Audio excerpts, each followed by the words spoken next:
Folks in the house coming to you on a Sunday evening. I hope everybody's having a good evening.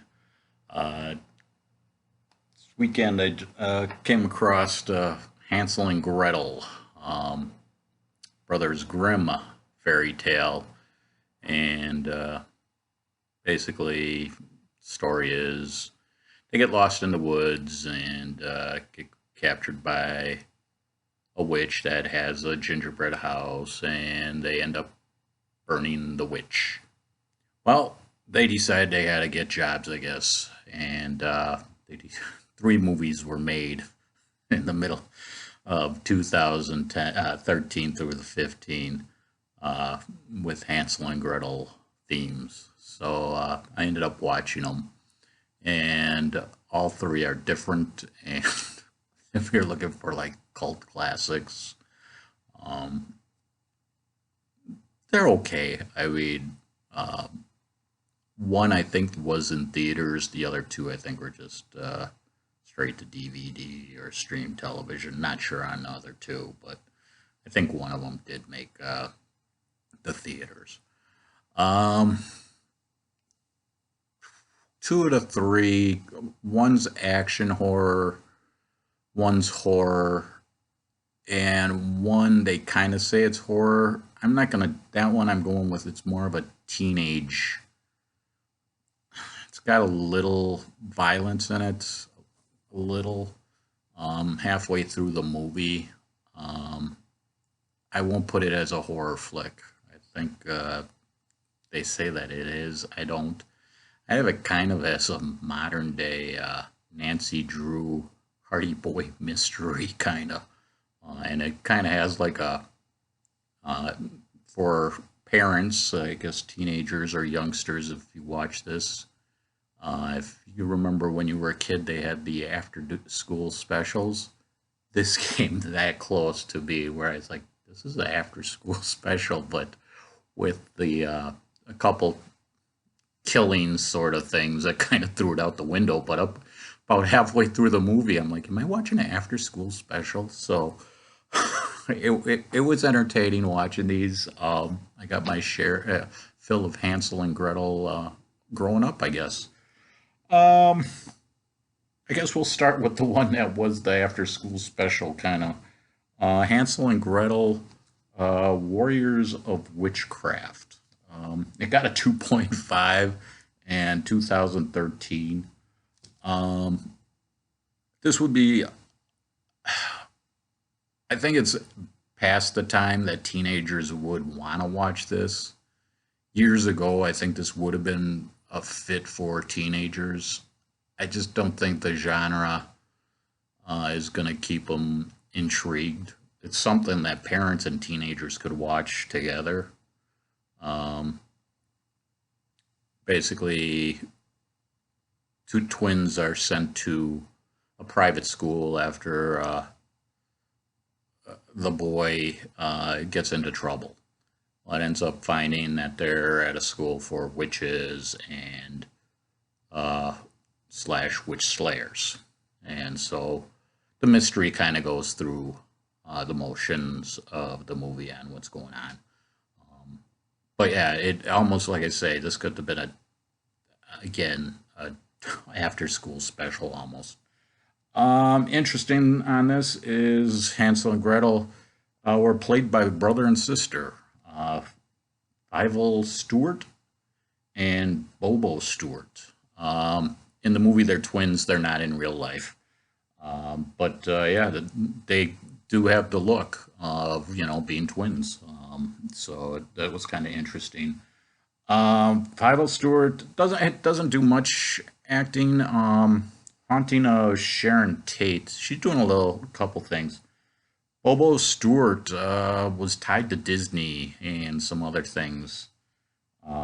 T Force. I'm not sure what that is, but he was part of that group. Couple guest appearances or actors. Cherie Currie. She was a member of the Runaways. Joan Jett, Lita Ford, Jackie Fuchs from back in the 70s. Punk rock female group. Kind of surprised to see that she was in the movie. The name looked familiar, and I was like, "Is that?" Yeah, and it was. It was the Runaways. Eric Roberts is in this again, doing roles that you're past. You're not getting the main roles anymore, so you take side roles, supporting actor. Um, it got a 2.5. I mean, again, I think years ago it would be probably higher. Not It's watchable. I mean, again, you're not going to come out of this as it's a horror flick. I think what's on television is more kind of has a little fantasy thing with the killing, magic. Let's go that way. Next one, I guess I'll go with the horror flick, Hansel versus Gretel.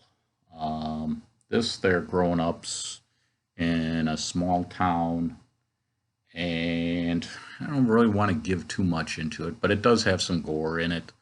It comes down to cat and mouse kind of game with Hansel and Gretel on what's going on. This got a 2.9 and was done in 2015. Again, I almost have these as they could be midnight movies or something. Story's there. Special effects, nothing that much. Gore factor. Again, if you're one of those people that don't like horror flicks and you have a friend that does, something that you could maybe, hey, you want to watch Hansel and Gretel, Hansel versus Gretel.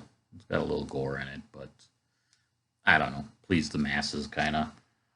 Or if you're just looking to get used to horror flicks, yeah, I kind of go with it. Again, it does have a gore factor, but with it being the Hansel Gretel thing, kind of ease it into it a little bit. Yeah, now I'm thinking about it. There are a couple scenes that are a little gory, but again, it's the Hansel Gretel thing that kind of I think eases you for watching the movie. Brent Lydic's in this, and he's basically a producer, director, more. Produced and directed Pixieville Nightly, and it seems like it's a newscast of game characters or something. It kind of seemed a little strange. I almost feel like looking into it to see what it is. Uh, Lili Baross is in this also, and she doesn't do much, but she did produce and act in a series called What If. She did a couple others too, but those are Hansel and Gretel in that movie. And then the last one, this is the one I think was in the movie theaters, Hansel and Gretel Witch Hunters. This got a 6.1, was 2013. This is, during the time, witchcraft and stuff, trolls, your D&D kind of thing, era. This kind of has, modern day weapons during that time, so kind of get a kick out of it. That there's a Gatling gun that gets pulled out at one point in the movie, so it kind of gets a little silly and horror-wise. This is more fantasy slash horror.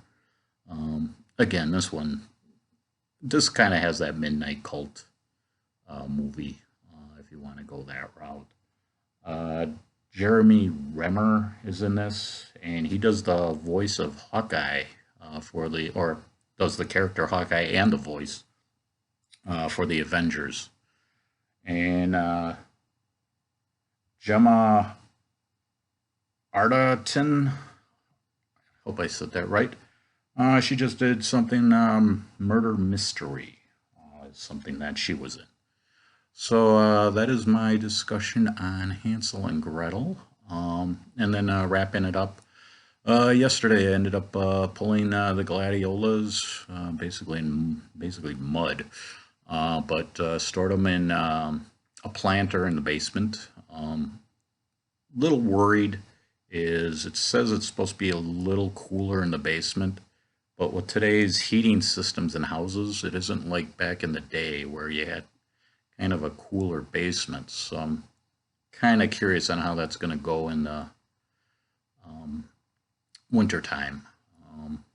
basements are a little more heated just because of the type of furnaces that are out there. I think it's going to be a little warmer than what they say. So I guess we'll find out in next spring. And going to possibly do some planting of garlic, but some things have come up, so I have to see if I'm going to get that in or not. Possibly end of the month, maybe, or end of next week. We'll find out. So that's about it. And what else? Yes. One of the guys asked about River Phoenix. 2 movies, yeah, why not cover them? Sneakers is something I saw with him in. Spy, espionage. Casts Robert Redford, Sidney Poitier. Oh my word. There's a few people in it. I apologize. Just things are flowing through the head real quick. And then the other one that I watched is Little Nikita. Basically, his parents are sleeper cells for Russia back during the Cold War, I guess, or 80s, if I remember right, was the movie. And Sidney Poitier's in this movie. Good spy movie. Both movies have the spy kind of thing to it, and so those are the River Phoenix movies I'm aware of. I may have watched something else, but just doing this off the top because a person requested, I talk about River Phoenix movies, so why not? I can mention them. And hope everybody has a good upcoming week, and go from there. Take it easy, everybody.